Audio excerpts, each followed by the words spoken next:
Pernah nggak sih pergi ke pantai yang seharusnya bahagia, gembira, tapi pulangnya malah bawa ketakutan? Ada satu kamar hotel di pinggir pantai selatan yang katanya sampai sekarang udah nggak berpenghuni lagi. Dan gua berani bilang kalau ini bukan hanya sekedar mitos. Gua tantang lo semua nonton video ini sampai habis kalau lo emang betul berani. Sebelum kita lanjut ke dalam videonya, ya seperti biasalah, tarik selimut kalian, nyamankan posisi kalian, dan jangan bersuara. Coba bayangin lo lagi liburan bareng teman-teman, happy, ketawa, nginep di hotel murah, pas pula lagi dekat pantai. Tapi pas jam 3 pagi, itu ada yang ngetok pintu kamar pelan banget. Lo berani buka pintu itu nggak? Atau lo tetap pura-pura tidur? Maksud gua kayak anjir banget sih. Nah ceritanya gini, jadi ada 4 mahasiswa, kita sebut saja namanya Dita, Fikri, Lala sama Raffi. Mereka lagi liburan semester tapi bingung mau liburan kemana. Jadi si Dita ini ngomong kayak, ke mall aja nggak sih? Karena gampang, adem dan nggak ribet. Nah si Fikri langsung nolak. Dia ngomong mau lagi, mending kita ke pantai sekalian nginep. Lalu si Raffi pun nyahut juga kayak, wah gua setuju tuh sekalian nginep kita. Dan terakhir si Lala juga nyambung ke obrolan tersebut. Lala bilang, tapi budget kita pas-pasan loh, gimana kalau kita nginepnya yang di hotel agak murah. Akhirnya mereka cari hotel murah yang dekat pantai.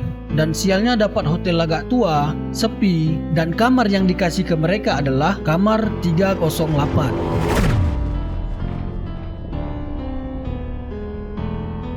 Kebayang gak sih, baru aja nyampe, terus mereka dapat kamar hotel yang katanya itu jarang dipakai. Dari situ aja udah bikin merinding dan bikin was-was. Oke, jadi pas mereka sampai di hotel itu ya mereka seperti biasa ngemas barang, prepare, ngeliat sekitar lingkungan hotel. Malam pertama sih kayaknya ya masih aman lah. Mereka nongkrong di kamar, main kartu, ketawa-ketawa, kayak bercanda-bercanda. Tapi ada yang aneh, AC yang suka nyala mati sendiri.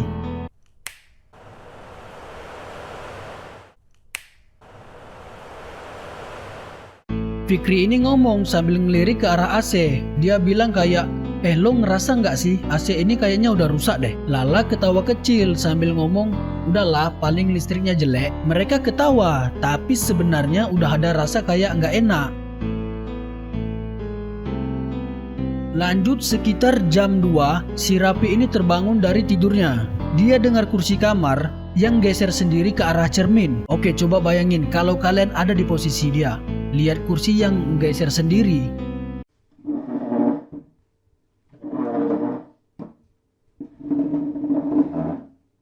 Kalian kabur atau kalian pura-pura tidur? Oke, jadi setelah ngalamin hal yang kayak gitu, pagi pun tiba. Ya mereka biasalah nikmatin suasana, berenang, nikmatin sunrise, foto-foto. Tapi cerita mereka pun gak sampai di situ. Lanjut di malam kedua, tepat jam 3 pagi, mereka yang tadinya tidur itu harus terbangun karena dengar suara ketukan dari pintu.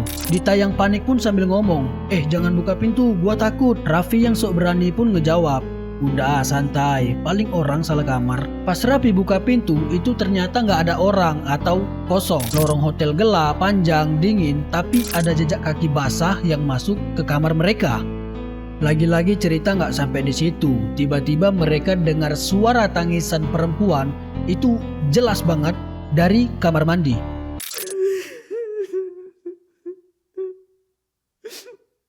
Lala yang takut pun nutup kuping. Dia sambil bilang, udah tutup aja, gua nggak mau lihat, jangan ada yang buka. Lagi-lagi si Raffi ini coba memberanikan diri atau sok berani.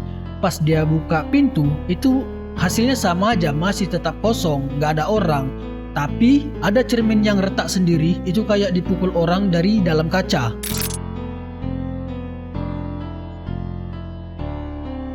Sampai sekarang mereka masih kepikiran, gak bisa tidur. Malah besoknya mereka gak bisa nikmatin suasananya karena ketakutan semalam. Dan memutuskan untuk besok ya udah kita pulang aja gitu. Dan di malam ketiga mereka memutuskan untuk ngerekam kejadian atau sesuatu yang terjadi di hotel itu menggunakan handphone. Pas ngerekam video itu tiba-tiba udara jadi dingin banget dan lampu yang kedap-kedip. Setelah lama mereka rekam video, akhirnya Fikri pun melihat ada sesuatu Dan Fikri pun berteriak kayak, lo lihat gak sih ada anak kecil yang ngerangkak di bawah pintu?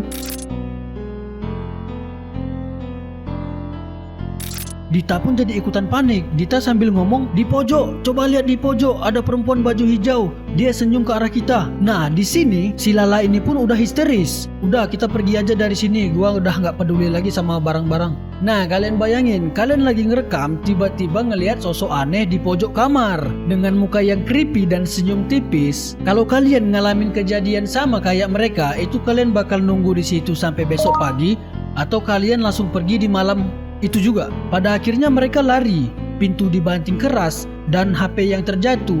Alhasil mereka nggak dapat video rekaman tersebut. Sejak saat itu nggak ada yang berani masuk kamar 308 itu lagi. Tunggu dulu, lo kira cerita cuma selesai sampai di sini?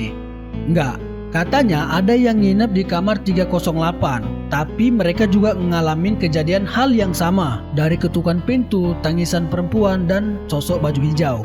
Dan yang paling seram, di salah satu fotonya itu ada bayangan rambut perempuan panjang dan berdiri di pojok kamar. Tapi perlu diingat, kadang yang kita kira cuman cerita bisa aja kejadian ke orang berikutnya. Jadi kalau kalian lagi liburan, hati-hati pilih kamar, karena nggak semua kamar itu beneran kosong. Cerita dari kamar 308 ini katanya udah ditutup rapat sama pihak hotel. Tapi yang jadi anehnya, masih ada terdengar suara ketukan dari dalam kamar tersebut. Jadi kalau suatu saat nanti kalian liburan ke pantai selatan dan ngelihat hotel tua yang berkarat pelangnya, gua harap tetap hati-hati. Jangan sampai kalian ditawari kamar 308.